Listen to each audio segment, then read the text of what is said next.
당시 수나라 군대가 113만 대군이 여기서 치고 들어옵니다. 이렇게. 말이 113만 대군이죠. 113만 대군 정도가 되면 이게 한 3열, 4열 정도 이렇게 해가지고 쭉 줄을 맞춰서 쭉 군대가 행렬이 이어졌겠지. 선발대가 서울에 도착할 때쯤 되면 후발대가 이제 부산을 출발하는 형세. 이게 113만 대군이에요. 거의 끝이 안 보이는 길이죠. 이 113만 대군 큰 행렬. 결국 이제 초기에는 고구려 수많은 성들이 다 공격당해가지고 다 패망합니다. 그리고 이제 고구려 이 수도였던 평양성을 공격하기 이르지요. 그럼 결국 여기서 을지문덕 장군의 계책이 등장하지. 저 긴 행렬을 어떻게 끊어놔야 되는 거지. 끊어놔서 양 사이드에 후미하고 이렇게 앞에서 매복을 통해서 협공을 할 수밖에 없어요. 다른 방법이 없단 말이에요. 쟤들하고 백삼만하고 전면전 붙어버리면 다 죽어요.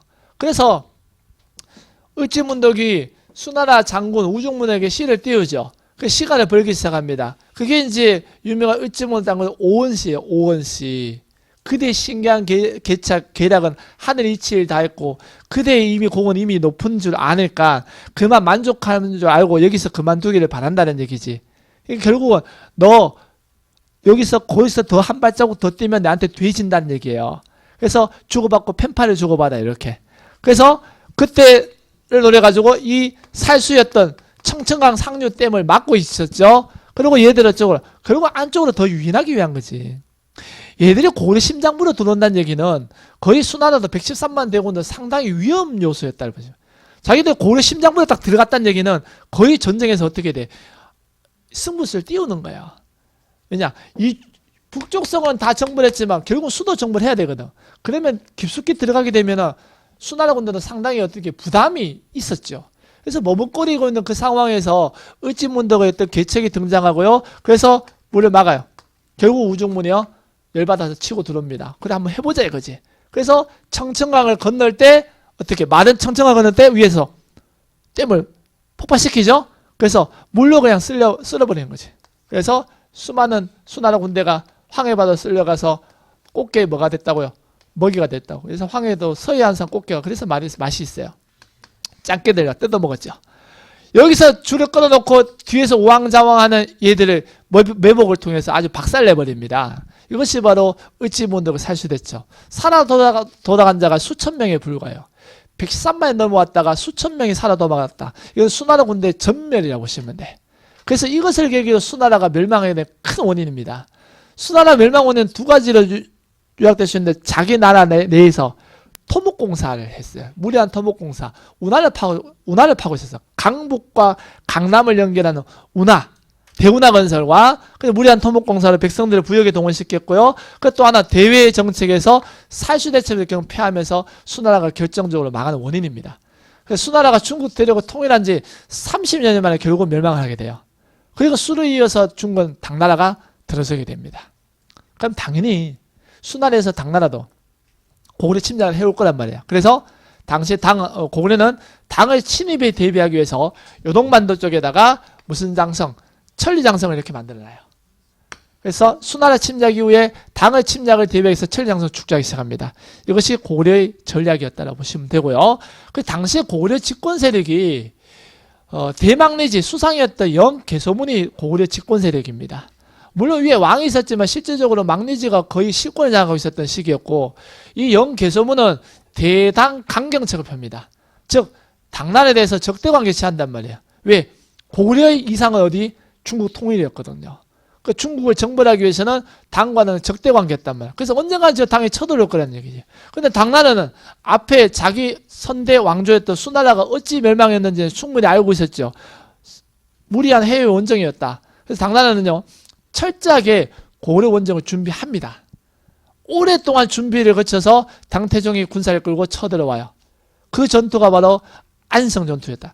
마찬가지 당나라 군대는요 워낙 고구려 군대보다 강했기 때문에 고구려 마찬가지 계모성, 비사성 같은 고구려 북쪽성이 다 농락당합니다. 그리고 마지막으로 어떻게? 마찬가지 수도 함락하게 되기 때문에 수도를 가기 위한 가장 빠른 길은 바로 안성을 농락하는 거였다. 안성을 공격해가지고 점령해야 수도를 가는 지름길이었다는 얘기죠. 왜?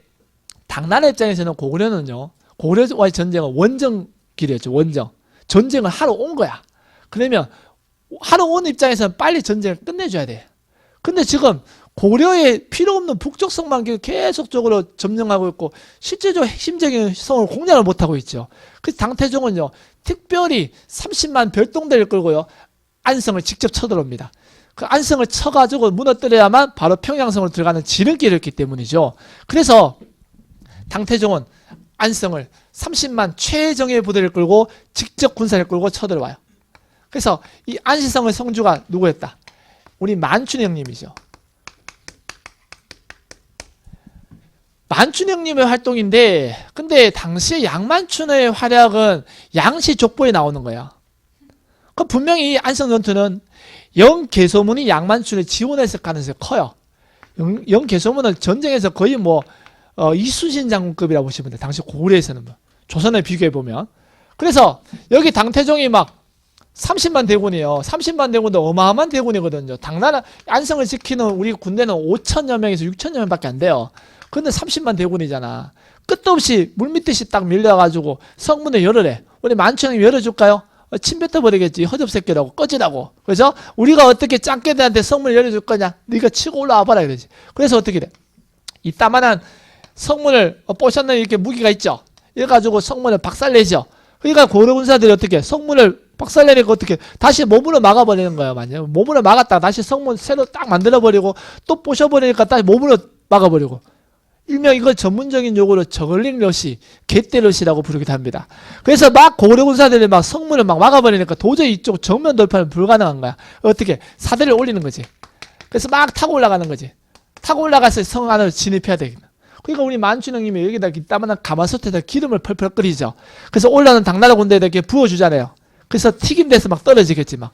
그래서 막 밑에 막 시신이 막 깔리기 시작하죠. 그러니까 당태종 입장에서는 진짜 고려 애들이 소문만 듣고 완전히 그거잖아. 야, 안 되겠다. 어떻게? 여기다가 큰 산을 쌓아야겠다. 토산을 쌓기 시작합니다. 산을 쌓아가지고 이렇게 연결시켜 버리려고. 그렇죠? 그러면 이게 뭐야? 이거 가마솥에 기름은 안 받을 거 아니야. 그 토산 쌓기 시작하니까 만춘님이 가마부가 주새끼들 갑자기 앞에서 막 산을 쌓기 시작하는 거야. 그래? 우리도 쌓아. 우리 씨발 우리도 쌓아. 이래가지고 올라가요. 그래서 막 가래 뱉고 침 뱉고 꺼져버리려고 허접새끼들 하면서. 그래서 막 이러니까 계속 전쟁이 길어지기 시작합니다. 조그만 성인데도 불구하고 공략을 못하고 있는 거야. 30만 완전 정예군대가 출동해가지고도. 그래서 이 난공불락의 성이 된 거지. 근데 전쟁은 점점 길어지기 시작합니다. 드디어. 길어지는 거지. 근데 본국에서 당나라에서 드디어 난이 터진 거야. 난이 발생한 거야. 황제가 지금 성을 비워가지고 모든 군사력을 이렇게 고려 원정에 쏟아부었지요. 그러니까 당시에 반당 세력이었던 지방 세력들이 반란을 터뜨린 거야. 그 수도인 장안성을 치고 올라온다는 소식을 접하게 됩니다. 그럼 당태종 어떻게 해야 돼? 돌아가야 돼요. 당나라에서 난이 터져가지고 성이 점령되면 자기는 여기도 와 있잖아. 새로운 정권 수립돼버리는 거란 말이야. 어쩔 수 없이 후퇴할 수밖에 없었어요. 그래서 다음을 도모하면서 저는 철수명을 내리지. 작전상 후퇴란 말이야. 그러니까 양만춘에 까마보니까 주새끼가 갑자기 짐을 싸고 있어. 그래서 고향을 돌아간대. 철수하는 분위기야. 그래서 만춘이가 당태종한테 얘기했죠. 너 집에 가냐고 했거든. 갈 거라고. 다음에 한번 붙자. 이렇게 하고 이제 갑니다. 그러니까 우리 양만춘은 오랫동안 몇 달 동안 계속 아침 저녁으로 봐왔잖아. 그 미운정 고운정이 들었는데 고향으로 돌아간다니까 그냥 보낼 수는 없잖아요. 고향으로 돌아가는 길 좀 가볍게 하려고 좀 양손에 또 무겁게 선물 이렇게 이게 우리 조선 사람들 예의 아닙니까? 그래서 역시 전쟁의 선물은 화살이 최고잖아요. 화살 선물 줍니다. 그냥 좀 섭섭하잖아. 그 눈에다 꽂아줘요. 이게. 그 만춘이 형이 쏜 화살을 당태종 한쪽 눈에 맞아요. 그래서 애꾸로 내가지고 그래서 어떻게 돌아갑니다. 진짜 화살 맞아요. 그래서 돌아가서 막 이렇게 당태종이 난을 시답하고 씨발씨발 하면서 막 토하고 있었겠지. 그래서 당시 신라가 이걸 보고 당나라로 고려 올라갔다가 이제 당나라로 건너갑니다. 신라가 이제 고려와의 연합을 깨하기 위해서 올라갔다가 고려가 연합을 부정하니까 김춘추가 당나라로 건너가서 당나라한테 얘기하죠. 그러면 너희들 고려한테 당했으니까 그대 나라와 우리나라가 손을 잡고 누굴 치자. 고려를 칩시다. 아장연합군을 결성합시다. 우리는 어느 나라만 하면 된다고? 김춘추는 어느 멸망만 보면 돼? 백제 멸망만 보면 되는 거야. 그러니까 나당연합 결석에 너희가 고구려 다 가져도 된다 이거지. 우리는 어떤 당 백제만 하면 되니까 우리 손잡읍시다. 그래서 이후에 뭡니까? 김춘추와 신라와 당이 나당연합군을 결성합니다. 드디어 그 나당연합군이 들어와서 백제를 멸망시키죠. 그리고 고구려 멸망시킵니다.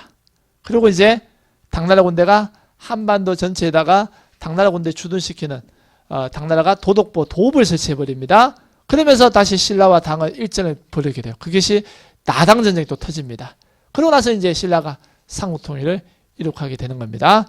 이것이 바로 여당 전쟁인데 당나라와 전쟁은